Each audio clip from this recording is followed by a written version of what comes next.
Bonjour à tous et bienvenue sur iacacag.fr. Je m'appelle Erwan et dans cette nouvelle vidéo dédiée à Final Cut Pro 10, nous allons voir ensemble les nouveautés de la version 10.4.4. Donc Apple vient de rendre disponible cette nouvelle version qui apporte pas mal de choses au niveau des flux de production, au niveau des outils qu'on va pouvoir utiliser pour faciliter justement nos exports par exemple, ou bien notre travail au quotidien sur l'étalonnage, sur le 360 par exemple. Et puis la grosse nouveauté que nous allons voir aussi dans une seconde vidéo, c'est l'ajout des extensions.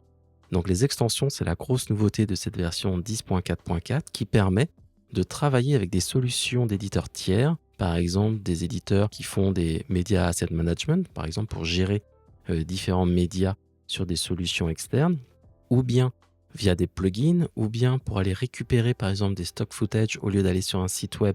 On va pouvoir directement depuis Final Cut Pro 10 avoir une extension qui va nous permettre d'aller chercher des éléments vidéo sur différentes plateformes.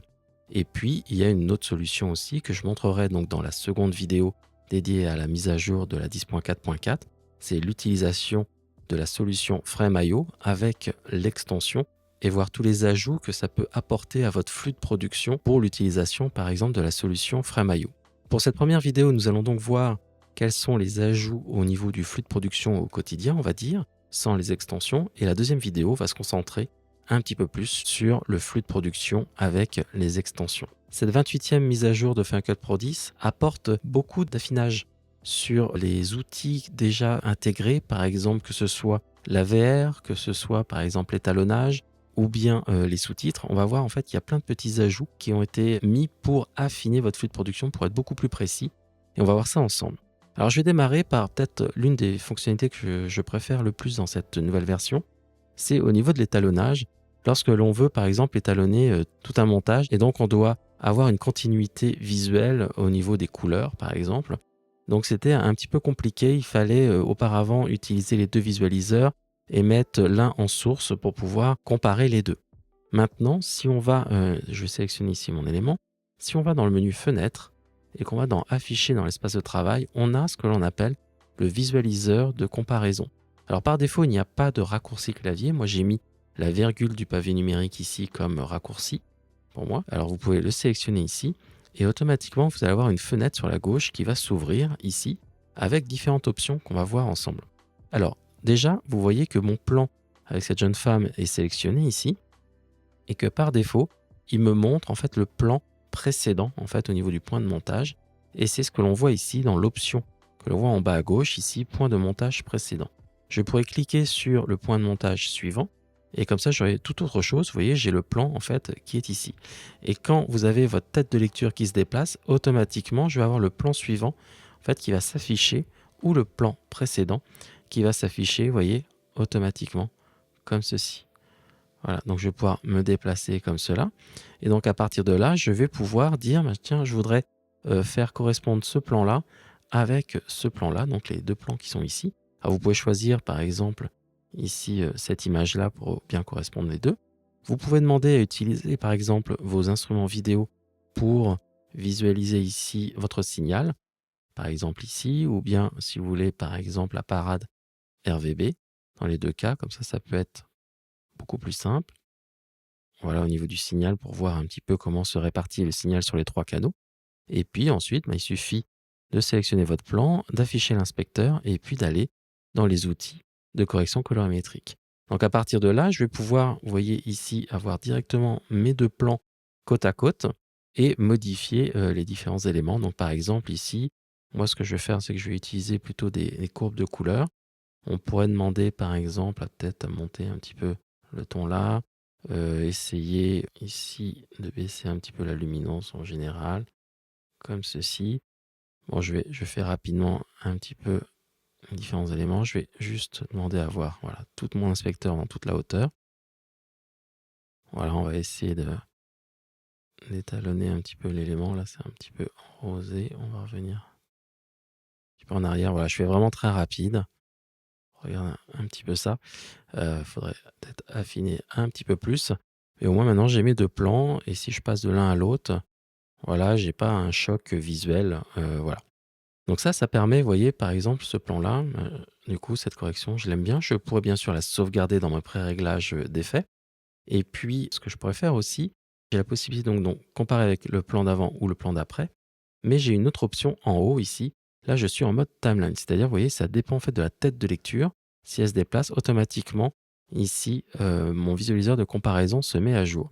Mais vous pouvez aussi dire, je peux enregistrer des images, c'est-à-dire que si vous passez en mode enregistrer, par défaut, il n'y a rien. Vous voyez comme cela. Et si vous dites, ben voilà, je vais prendre cette image, par exemple celle-ci, comme référence, il suffit de cliquer en bas à droite sur enregistrer l'image, voilà, comme ceci. Et maintenant, c'est devenu une image de référence que je pourrais utiliser sur n'importe quel plan, vous voyez, après, bien après, plus loin dans mon montage. Donc cette image de référence, elle peut être très utile parce que ça peut être justement votre premier plan que vous étalonnez pour avoir une bonne continuité au niveau de votre étalonnage, avoir cette image-là. Mais vous pouvez aussi aller dans le navigateur d'images. Vous voyez, quand vous sélectionnez enregistrer, en bas à gauche, vous avez navigateur d'images. Et cette petite fenêtre va vous permettre ici d'enregistrer plusieurs images et de passer de l'une à l'autre. Donc ce sont des images de référence. Et c'est très pratique parce que vous allez voir, par exemple, vous avez un réalisateur qui vient vous voir et qui vous donne des références, que ce soit de peinture ou d'autres films. Ben, vous pouvez en fait prendre ces références sur Internet. Et puis c'est ce que j'ai fait ici. Moi, je me suis créé un événement qui s'appelle référence color, ici comme ceci. Et en fait, ce que vous pouvez faire, c'est rajouter n'importe quelle référence. C'est pas obligatoirement dans votre montage qui est ici, mais vous pouvez aussi prendre des éléments qui sont dans votre chutier, tout simplement. Donc, par exemple, là, j'ai un élément de Amélie Poulain. Vous pouvez demander à ajouter en fait cette image comme référence, ou bien, par exemple, si vous voulez du Blade Runner, vous pouvez prendre du Blade Runner. Ici, le film 300 pour la désaturation, par exemple, ou bien si vous voulez du Matrix, par exemple, comme ceci, vous pouvez prendre différentes références, différentes images, par exemple, la dernière revenant ici, comme là, par exemple. Et donc là, je vais pouvoir passer d'une référence à tout moment à une autre et comparer par rapport à mes plans qui sont dans mon montage.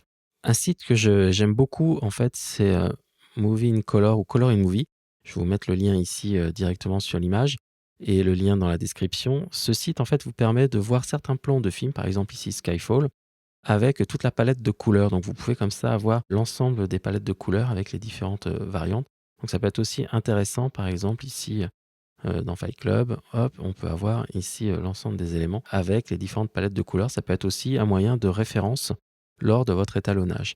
Donc maintenant qu'on a notre palette de référence, ben, je peux continuer à aller dans mon montage, par exemple ici. Et puis, je peux avoir par exemple comme référence The Last Revenant, voilà, comme ici. Et puis, me déplacer, essayer de faire un étalonnage par rapport à ça. Ou bien je peux demander à avoir du Amélie Poulain, ou bien je pourrais aller avoir du Blade Runner, vous voyez? Donc on a cette petite palette maintenant de références qui permet au niveau d'étalonnage d'avoir un flux de production beaucoup plus fluide. Et puis on peut bien sûr prendre des éléments de son montage, de son étalonnage pour accéder directement à ces réglages et à pouvoir comparer très facilement ici les différents éléments. Donc vous voyez, vous avez 30 images que vous pouvez enregistrer. Si vous voulez effacer une image, il suffit de la sélectionner, de faire effacer ici. Voilà. Et puis vous avez en fait tous les éléments qui sont là. Vous pouvez fermer à tout moment cette fenêtre et toutes ces images de référence sont tout le temps gardées en référence par rapport à votre projet Final Cut directement ici. Donc voilà pour l'étalonnage qui est un outil vraiment sympathique. Alors bien sûr, à tout moment, vous pouvez revenir en mode timeline. Vous voyez ici, pour avoir le plan et hop, passer d'un plan à un autre et essayer d'étalonner ce plan-là vers celui-ci ou l'inverse. Donc voilà pour la partie étalonnage. À tout moment, vous pouvez l'activer via un raccourci clavier. Il suffit juste de l'activer ou bien passer par le menu fenêtre, visualiseur de comparaison et vous le désactivez tout simplement. Donc je vais enlever les instruments vidéo pour le moment. Et puis ce que je vais vous montrer ici, c'est un autre outil qui est pratique, que beaucoup ont demandé depuis un petit moment, toujours dans le menu fenêtre. Vous avez la possibilité d'avoir maintenant une fenêtre de timecode et vous allez pouvoir l'agrandir aussi grand que vous voulez. Vous voyez directement ici, c'est-à-dire que vous avez le timecode en gros qui apparaît. Donc ça peut être très pratique sur un second écran de visualisation d'avoir votre timecode en grand. Voilà, comme ceci, avec différentes informations au niveau de la transparence que vous allez pouvoir régler ou le mettre ici en opaque, tout simplement. Et ce qui est intéressant, c'est qu'il n'y a pas uniquement une fenêtre de timecode du projet, mais vous avez aussi la possibilité d'avoir une fenêtre de timecode source. Et ça, c'est plutôt pratique parce que du coup, vous avez en fait les informations sources de vos éléments que vous pouvez, vous voyez, agrandir ici. Donc j'ai tous les plans, vous voyez, qui apparaissent comme cela. Et lorsque vous avez plusieurs plans qui sont superposés, vous avez en fait l'ensemble des informations qui apparaissent en même temps. Et en dessous, vous avez toutes les sources. Et ce qui est intéressant, c'est que vous allez pouvoir choisir ce que vous voulez afficher. Si vous voulez pas les rôles, vous pouvez en fait enlever les rôles tout simplement. Vous pouvez enlever le timecode source, voilà. Et puis comme ceci. Donc ça prend en compte la couleur en fait de vos rôles. Donc ça c'est aussi important par rapport au code couleur que vous pouvez mettre dans votre flux de production. Et puis ce qui est intéressant, c'est que vous pouvez ici faire un clic droit, sélectionner par exemple un élément et vous pouvez copier le timecode, donc ici de cet élément, ou bien, vous voyez, avec toutes les informations, ou bien tout copier. Et ça, c'est assez pratique parce que du coup, si vous allez dans votre texte edit ici, vous allez pouvoir comme ça copier certains éléments. Par exemple, si vous avez des notes à prendre par rapport à certains éléments, bah, vous pouvez ici retrouver votre source, le rôle et le timecode à laquelle vous voulez annoter certaines choses et avoir l'ensemble de vos éléments directement sur un fichier que vous allez pouvoir éditer et passer à la production, par exemple, directement. Donc pour cela, il suffit juste de faire un clic droit, copier le timecode, copier la source, ou bien tout copier. Voilà, tout simplement. Ça vous permet en fait de copier la même chose. Vous pouvez faire la même chose avec la fenêtre du timecode projet. C'est exactement la même chose. Donc voilà, un moyen très facile de récupérer les sources de vos différents plans pour, par exemple, faire une conformation plus simplement. Troisième nouveauté, je vais passer dans une nouvelle timeline ici. On a, au niveau, des outils, liés à l'étalonnage, on va dire, mais aussi à la restauration, on a maintenant un outil qui s'appelle un réducteur de bruit, que vous retrouvez en fait dans la rubrique base ici et vous allez pouvoir l'avoir directement ici, réduction du bruit. Donc, pour l'appliquer, c'est assez simple. Alors ce que je vais faire, je vais dupliquer mon plan, vous voyez, au-dessus, comme ceci. Et puis, je vais tout simplement demander à recadrer ici mon plan pour faire une comparaison entre les deux plans avec ou sans ici la réduction de bruit. Donc pour cela, je vais l'appliquer comme cela. Voilà, et je vais pouvoir zoomer un petit peu dans l'image pour qu'on voit bien la différence entre les deux. Donc je vais sélectionner ici mon plan. On va pouvoir zoomer. Et si on regarde déjà, par défaut, vous voyez ici, on a du bruit sur la droite et à gauche, il a été enlevé ou un petit peu nettoyé. Alors bien sûr, on a des paramètres qu'on va pouvoir utiliser ici. Donc je vais aller dans mon inspecteur ici et on a deux paramètres. Par défaut, vous voyez, on a moyen et faible au niveau des paramètres sélectionnés. Donc le premier paramètre, c'est quantité. Quantité, en fait, ça va être la notion de combien j'enlève en fait de bruit dans mon image. Vous voyez, si je vais sur faible, je récupère un peu plus de bruit. Je peux aller au maximum. Et là, j'ai beaucoup moins de bruit. Par contre, l'image est un petit peu plus floue. Donc pour compenser cet effet de flou, on a un filtre de netteté qui va nous permettre, vous voyez, là, on a un peu plus de valeur, qui va nous permettre en fait de récupérer un petit peu plus de netteté, de contours et de détails dans l'image. Donc par exemple, je peux aller à maximum, vous voyez, comme ceci. Donc sans, j'ai ce bruit-là et avec, vous voyez, directement ici. Alors ce qui est intéressant, c'est que vous voyez, quand je me déplace, le traitement se fait, à peine je lâche. Alors le traitement, l'algorithme utilise le GPU. Donc pour cela, je peux vous montrer au niveau ici, je vais vous montrer en fait le calcul par exemple de ce plan. Je vais demander à calculer l'ensemble de ce plan tout simplement. Et vous voyez que là, j'utilise un iGPU Radeon. Et donc à partir de là, on voit en fait que le noise reduction, vous voyez, se fait par bloc, pas par image. Ici, c'est des gros blocs qui sont calculés. Et c'est entièrement calculé par le GPU en fait de la machine. Donc voilà, maintenant je peux le lire en temps réel et voir la différence entre les deux. Vous voyez, à droite sans le noise reduction et à gauche avec le noise reduction. Alors bien sûr, hein, plus vous allez là j'ai mis au maximum les deux pour qu'on voit bien au niveau de la démonstration, mais attention au niveau des détails. Par exemple ici, on peut aller sur le plan d'après. Donc on a souvent du bruit lorsque l'on tourne en basse lumière par rapport aux différents capteurs que l'on peut avoir. Donc je vais pouvoir par exemple me mettre ici, voilà, et demander à ajouter le filtre de réduction de bruit. Vous allez voir directement là.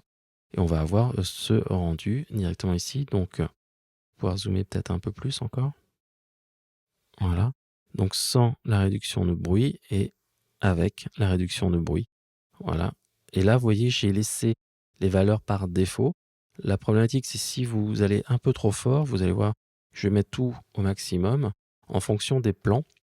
Cela peut faire des choses un peu too much. Par exemple, si je fais maximum ici, et puis si je fais maximum là, vous allez voir en fait que je récupère un petit peu sur les spéculaires au niveau des détails, au niveau des contrastes, c'est un petit peu too much.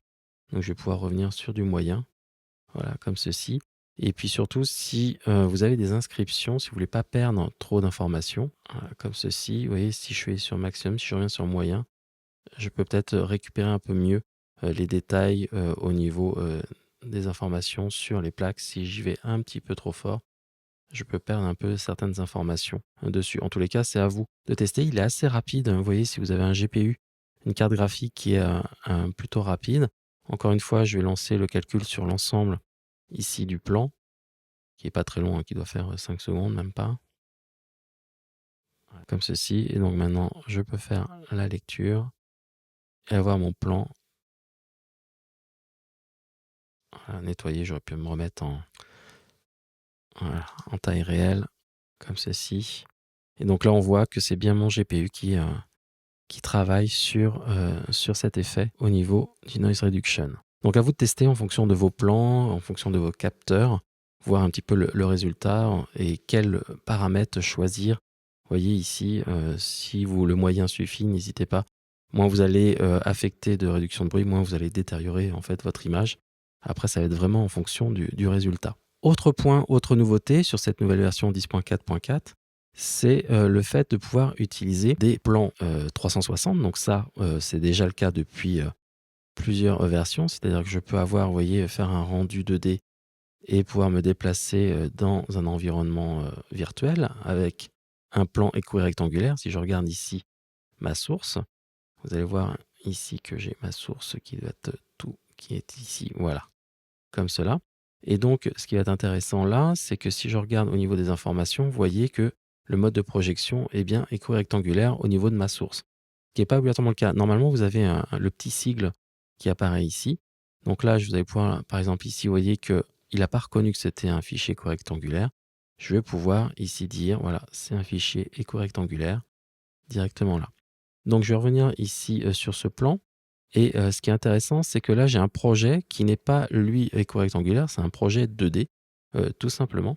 Alors, pourquoi j'ai pris un projet 2D et pas équirectangulaire? C'est parce qu'il y a un nouveau paramètre de mappage qui est ici, qui va nous permettre de faire un effet que beaucoup de personnes avaient réclamé sur les commentaires et sur les forums. Et il existait en fait des plugins pour faire cet effet, mais maintenant, directement avec la version de base de Final Pro 10, vous allez pouvoir créer ce qu'on appelle la mini planète. Donc vous voyez, ça a été traduit en français. Mini planète, donc vous choisissez ce mode-là, et par défaut, donc vous pouvez faire cet effet que beaucoup de youtubeurs et autres font avec leur caméra 360. Donc c'est un mappage de la sphère équirectangulaire. Et ce qui est intéressant, bien sûr, c'est que vous allez pouvoir, par exemple ici, partir d'un plan. Donc vous avez l'inclinaison, vous allez pouvoir jouer, vous voyez, sur cette inclinaison, voilà, comme ceci, pour dire, ben voilà, on va simuler, par exemple, comme s'il y avait, voilà, je vais pouvoir me déplacer un petit peu dans cet univers, comme ceci, et on va partir, par exemple, de là. Je vais pouvoir mettre un point clé ici, et puis sur le champ visuel là. On va se déplacer, et puis à un moment donné, je vais pouvoir remettre un point clé là, et puis revenir à 0, comme cela, et puis dire, voilà, je vais pouvoir réduire ici la planète. Donc vous allez pouvoir comme ça animer votre effet, vous voyez, directement et passer avec l'effet mini planète, comme cela, et après vous pouvez faire tout ce que vous voulez au niveau, par exemple, de la rotation, du champ visuel, vous voyez, vous pouvez réduire ou bien rezoomer un petit peu dessus. Voilà, faire un petit peu tout ce que vous voulez sur cette mini planète. Et c'est, vous voyez, c'est très réactif et vous pouvez faire le jouer. C'est en temps réel, il n'y a aucun souci pour recréer en fait cet effet de mini planète.